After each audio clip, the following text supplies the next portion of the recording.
बहू जो ऐश्वर्या राय बच्चन जी हैं, उनको थप्पड़ मारा था बीच महफिल में सलमान खान ने। आज कंगना रनौत के साथ एक औरत के साथ हो रहा है। यही अगर आपकी बेटी के साथ होता, कि अगर उसका घर तोड़ा जाता, उसका ऑफिस तोड़ा जाता, उसको मारने की धमकी दी जाती, आपके बेटे को हरामखोर और नॉटी गर्ल जैसा नाम दिया जाता, तब भी आपका यही स्टेटमेंट होता कि आपका बॉलीवुड बदनाम हो रहा है। लेकिन वो औरत एक माँ का दर्द नहीं समझ सकती, क्योंकि आपके पति ने, आपका जो 70-80 साल के जो अमिताभ बच्चन जी हैं, उन्होंने अभिषेक बच्चन जी का चिता नहीं जलाया, क्योंकि उनके उम्र में जवान बेटा नहीं खोया उन्होंने।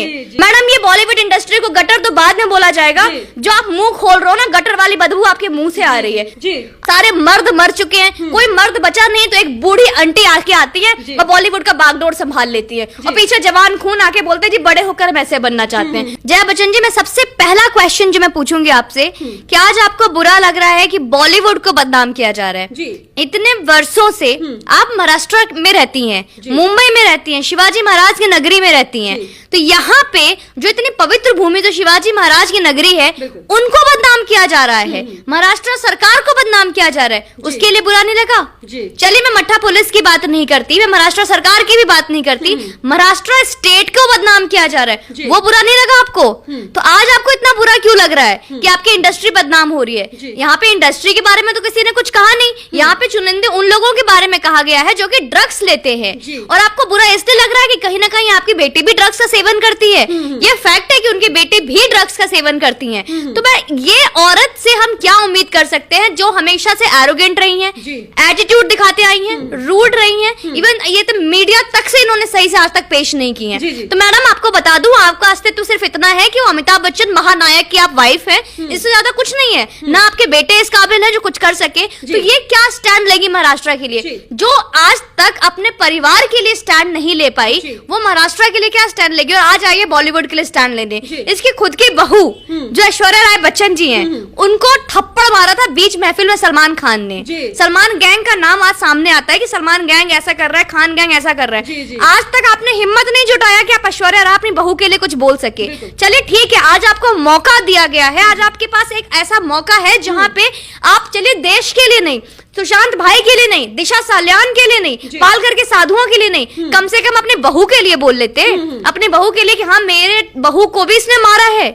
क्यों आप अपने बहू के लिए जो आपने स्टैंड नहीं लिया, तो देश के लिए क्या स्टैंड लोगे? आज आपको मिर्ची लग रही है, तो जया आंटी आपको किस बात की मिर्ची लग रही है? हमारी सोनम मैम है, तो कहती है बड़ी हो जाऊंगी तो मैं आपकी तरह बढ़ूंगी।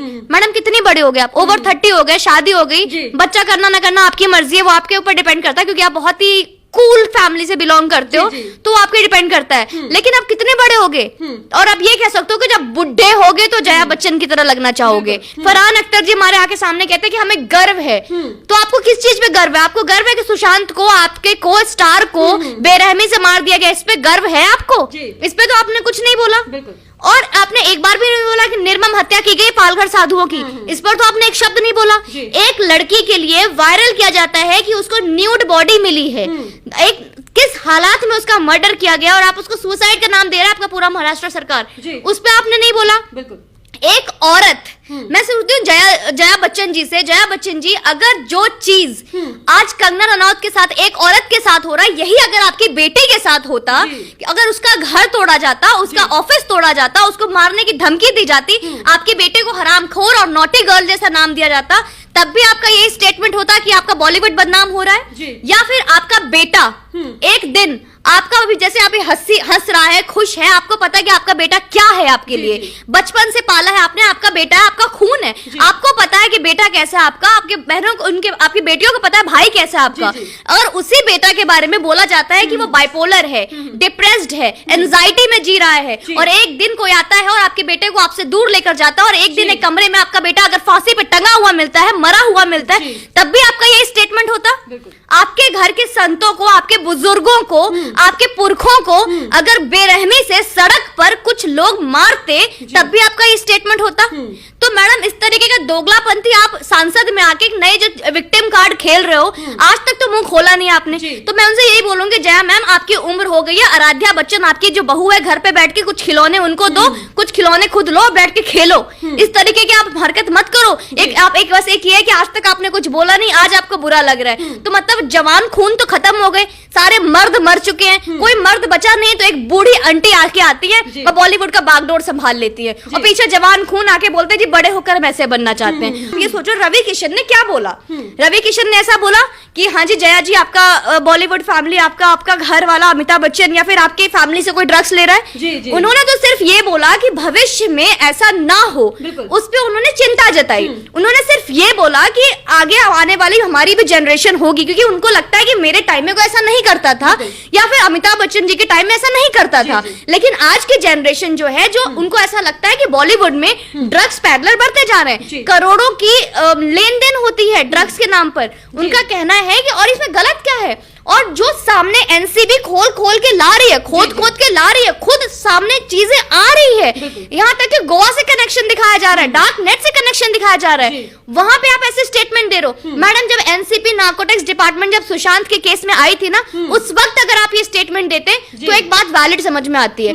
सबूत है, गवाह है, जो हमारे जो मुजरिम है वो जेल में है, पूरा बॉलीवुड निकल के सामने आ रहा है, सारा अली खान जैसे का नाम आ रहा है और लोग बॉलीवुड के सितारे अपना इंडिया छोड़ के भाग रहे हैं। वो नहीं दिख रहा आंटी को, लेकिन आंटी को बॉलीवुड बदनाम हो रहा है। कितनी मूवी की आंटी आपने बॉलीवुड में, जिसके ऊपर टिप्पणी की है वो 600 मूवी बना के बैठा है। बोलते हैं जिस थाली में खाया उसी थाली में छेद किया। मैडम थाली बनाने का और बनाया हुआ थाली परोसने का रिवाज नेपो किड्स के लिए है, उन लोगों के लिए नहीं है जिन्होंने अपना अस्तित्व खुद बनाया, उनके लिए नहीं है जिनका वजूद उन्होंने खुद बनाया। तो ये रवि किशन हमारे बिहार के हैं, तो इनका कोई वजूद नहीं था बॉलीवुड में, क्योंकि ऐसे लोग को टिकने नहीं दिया जाता है। और ये टिकने की कोशिश की थी सुशांत भाई ने, क्या इल्जाम हुआ, क्या अंजाम हुआ उनका। तो जब बिहार का या कोई आउटसाइडर अगर टिकना है तो इसका दो हश्र हो सकता है। एक कंगना की तरह हो सकता है कि उसको हरामखोर बोला जाए, उसका घर तोड़ दिया जाए, एक ये हश्र है। नहीं तो हमारी सोनाक्षी सिन्हा की तरह बन जाओ, जो बोलती है कि जी सबसे ज्यादा मेहनत तो स्टार किड करते हैं, हमें टारगेट क्यों किया जाता है। तो या तो आप सोनाक्षी सिन्हा बन जाओ, तभी आप स्टैंड कर सकते हो, क्योंकि इनके सामने कंगना और सुशांत जैसे आउटसाइडर तो टिकने नहीं देंगे ये लोग। तो यही चीज उन्होंने रवि किशन के साथ किया, लेकिन रवि किशन ने अपनी थाली खुद बनाई, जैसा कि उन्होंने बोला मैंने अपनी थाली खुद बनाई है, अपना खाना खुद परोसा है। और बिहार के समाज ने, यूपी के समाज ने उनको एज अ भोजपुरी स्टार खड़ा किया और लोगों उन्होंने 600 मूवी बनाई और बाद में दिग्गज लोगों के साथ बनाई है। जया बच्चन मैम किसके साथ कितनी मूवीज बनाई है आपने। एक टाइम के बाद आपकी शादी होने के बाद आपने अपने बाल सफेद कर लिए, तो आपके जो बाल सफेद हुए हैं वो आपके एक्सपीरियंस की वजह से नहीं हुए, बैठ के हेयर डाई नहीं किया, मेकअप पार्लर में नहीं गए, इसलिए मैडम डाई आपकी नहीं हुई, बस इसलिए आप सफेद बाल है। कोई धूप में आपने बाल नहीं उगाए। तो हमारे बाल अगर काले में है ना, तब भी मैं ये बोलूंगी मैडम आपसे ज्यादा दुनिया देखी है, क्योंकि हमने गरीबी भी देखी है, अमीरी भी देखी है, माँ बाप का दर्द भी देखा है। लेकिन वो औरत माँ का दर्द नहीं समझ सकती, क्योंकि आपके पति ने, आपका जो 70-80 साल के जो अमिताभ बच्चन जी हैं, उन्होंने अभिषेक बच्चन जी का चिता नहीं जलाया, क्योंकि उनके उम्र में जवान बेटा नहीं खोया उन्होंने। ठीक है, तो उनको दर्द नहीं होगा। माँ का दर्द क्या होता है, कंगना रनौत की माँ से पूछे, जो जब मुंबई आई थी उनकी बेटी, तो पल पल वो डरती थी कहीं मेरी बेटी को कोई मार ना दे, तो वो दर्द उन्होंने नहीं सहा है। तो ये दर्द जब तक वो नहीं झेलेंगी उनको कोई फर्क नहीं पड़ता है। बहुत ईजी है, वो आती है 4 लाइन इंग्लिश में लिखती है और इंग्लिश में बोल देती हैं, this industry, this entertainment industry, this is something you know, यहाँ पे लोगों को बनाया गया, वही लोग बदनाम कर रहे हैं, गटर बोल रहे हैं। मैडम ये बॉलीवुड इंडस्ट्री को गटर तो बाद में बोला जाएगा, जो आप मुंह खोल रहे हो ना, गटर वाली बदबू आपके मुंह से आ रही है। आप ये तो देखो, आपको आम इंसान से महानायक बनाने वाला कौन है, तो ये बोलेंगे कैसे। ये तो शुरू से कांग्रेसी खानदान से बिलोंग करते हैं, जवाहरलाल नेहरू से बिलोंग करते हैं, तो कहां से आवाज निकलेगी, क्योंकि इनका तो खून ही पाकिस्तानी है। तो जिनके खून में हिंदुस्तान ही नहीं है, जिसका खून अपने देश का नहीं है, वो कभी नहीं हो सकता, क्योंकि अमिताभ बच्चन जी को बनाने वाला कोई और नहीं है। ये अजीत सिंह जी हैं, ये जवाहरलाल नेहरू जी हैं, क्योंकि उनको कोई मूवी नहीं मिल रही थी इनके हाइट की वजह से। तो इनके जो खून है, इनका जो नस्ल है, वो कांग्रेसी है। तो कांग्रेसी कितना सगा है अपने देश के लिए, ये दुनिया को पता है। जी जया बच्चन के हम स्टेटमेंट पे ही बात करते हैं, बोल रहे हैं जिस थाली में खाते हैं उसी थाली में छेद कर रहे हैं। तो मैं आपसे जानना चाहूंगी, कंगना ने किस थाली में खाया और किस थाली में छेद कर दिया। मैं कंगना जी के बारे में बात करूंगी। अगर मैं इनसे पूछूंगी, मैडम आपने कितनी मूवी काम की है कंगना के साथ, कंगना ने क्या संघर्ष किया आपको पता है। कुछ लोगों की टिप्पणी इस तरीके से आती है कि पुराने वीडियोस वायरल कर रहे हैं। आप इवन सोशल मीडिया पे कंगना रनौत के बहुत सारे पुराने वीडियोस वायरल हो रहे हैं, जिसमें वो महेश भट्ट को थैंक यू बोल रही हैं, जिसमें स्टार्टिंग में जो उन्होंने मूवीज की हैं उनको थैंक यू बोलती है।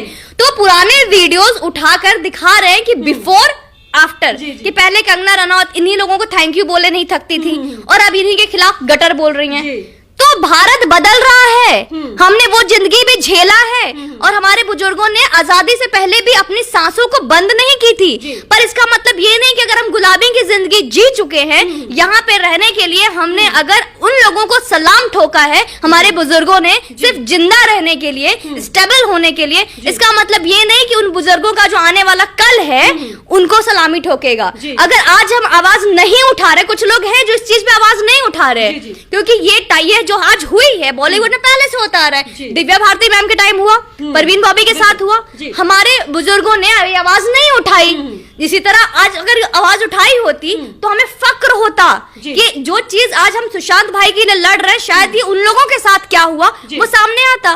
तो ये देश बदल रहा है, वी नीड अ चेंज। तो अगर कंगना रनौत आज उनको थैंक यू बोल रही है और आज उन्हीं के लिए लड़ रही है, क्योंकि उन्हें भी रियलाइज हुआ द सेम वे जो लोग आज भारतीय मुझे देख रहे हैं, जैसे उन लोगों को रियलाइज हुआ कि जो मेरे बुजुर्गों ने सहा, झेला, आवाज नहीं उठाया, अब ये टाइम है कि हमें आवाज उठानी चाहिए और हम आवाज उठा रहे हैं। हम दिव्या भारती के लिए कुछ नहीं कर सकते, परवीन बॉबी के लिए कुछ नहीं कर सकते, शायद हमने जिया खान के लिए भी कुछ नहीं किया, लेकिन अब क्या ये जरूरी है? कुछ लोग ऐसे उठकर आते हैं बोलते जिया खान के टाइम कहाँ थे मैम? क्यों जिया खान के टाइम क्यों नहीं किया? अब मेरा नाम सुमन पांडे है तो कुछ मुस्लिम लोग ऐसे बोलते हैं जिया खान के टाइम क्यों नहीं थे? सर जिया खान में नहीं बोला, जरूरी है कि हम अब सुशांत में भी ना बोलें? एक गलती जो हमसे हुई है, अब वो जरूरी है कि वो गलती हम आगे भी दोहराएं? ऐसा बिल्कुल नहीं करेंगे हम। हमें अफसोस है कि हम बहुत सारे मुद्दों पे चुप रहे, हमें अफसोस है कि हम कुछ मुद्दों पे आवाज नहीं उठाए, लेकिन अब ऐसा नहीं होगा। और जब कंगना जैसी एक सेलिब्रिटी जिसके पास कई अपॉर्चुनिटी है चुप रहने के बाद, सह जाने के बाद, लाइन लग जाएंगे डायरेक्टर्स के, क्योंकि आज पूरी जनता उनके साथ है। तो जब कंगना जैसे सेलिब्रिटी जिनके पास इतनी अपॉर्चुनिटीज है, जब वो खुलेआम चेतावनी दे रही है, ललकार रही है, तो हम आम जनता क्यों चुप बैठे? तो ये जया बच्चन का जो जिन्होंने किया कुछ नहीं है, एक फेक स्टेटमेंट है, किसी के ऊपर अटैक कर दिया और जैसे जो इनके फट्टू लोग जो आ रहे हैं उठ के कि हम साथ है, साथ है, साथ है, भौंकने दो उनको, कोई फर्क नहीं पड़ता। क्योंकि अगर आज के टाइम में आप वोटिंग देखो तो मुश्किल से 5% वोटिंग इनके साथ है, 95% रवि किशन जी के साथ है। It's not about Ravi Kishan और जया बच्चन, ऐसे लोग हमारे इंडिया में अभी भी एग्जिस्ट कर रहे हैं और आपको हर दूसरे घर में दिख जाएंगे एक लोग जिनको कि ऐसे लोग बहुत अच्छे लग रहे हैं कि सुशांत का केस क्यों नहीं है, महंगाई पे कुछ क्यों नहीं बोलते, जीडीपी पे कुछ नहीं बोलते, और बहुत सारे आते हैं अच्छा जो मोदी जी कर रहे हैं उस पे कुछ क्यों नहीं बोलते, भारत में इतना कुछ हो रहा है उस पे क्यों नहीं बोलते। कुछ लोग कहानियां बना के भेजते हैं, हमें भेड़ और घंटे की कहानी सुनाई देती है कि इस पे क्यों नहीं बोलते। अरे भाई जरूरी है कि हर इंसान हर चीज पे बोले, एटलीस्ट जो हम जिस पे बोल रहे हैं उस पे तो हमारा साथ दो। महंगाई का, जीडीपी का, इसके लिए हमने मोदी जी हैं, देश में हमारी वोटिंग हो रही है। आप जब वोट करते हो तो सोच कर बोलते हो, सोच कर वोट करते हो। आपने किसी को भी चीफ मिनिस्टर बना दिया, आज महाराष्ट्र में ठाकरे है, आपने इसको सोच कर वोट किया होगा ना, आप क्यों पॉइंट आउट करते हो? आज महाराष्ट्र के लोग भुगत रहे ना, इक्का दुक्का है तो शर्म के मारे बोलते हैं जी हमें उद्धव ठाकरे जी पे बहुत ज्यादा गर्व है, लॉकडाउन पे उन्होंने बहुत मदद की है। सर क्या मदद की है आपकी? मुंबई से सारे हमारे बिहार के जो लेबर्स है, अगर हमारे महाराष्ट्र के उद्धव ठाकरे सरकार जो है या दिल्ली का केजरीवाल सरकार है इतना ही मददगार होती तो हमारे जितने भी यूपी बिहार के लेबर्स है उनको धक्के मार के वापस गाँव क्यों भेज दिया गया? उनके क्यों वापस वो रोते गिड़गिड़ाते रोड पर आ गए? क्यों? अगर आपका सरकार इतना ही अच्छा है तो उस पर नहीं बोलेंगे जया बच्चन जी? क्यों जया बच्चन जी को कमी किस चीज की नहीं है? तो मैडम ये बात ठीक कही गई है, गरीब इंसान को सिर्फ रोटी की नहीं इज्जत की भी जरूरत होती है, लेकिन जया बच्चन मैम के लिए इज्जत, गरीबी, रोटी ये सब उनके परे है। एक स्टेटमेंट देना है उनको, बस वो उन्होंने दे दिया।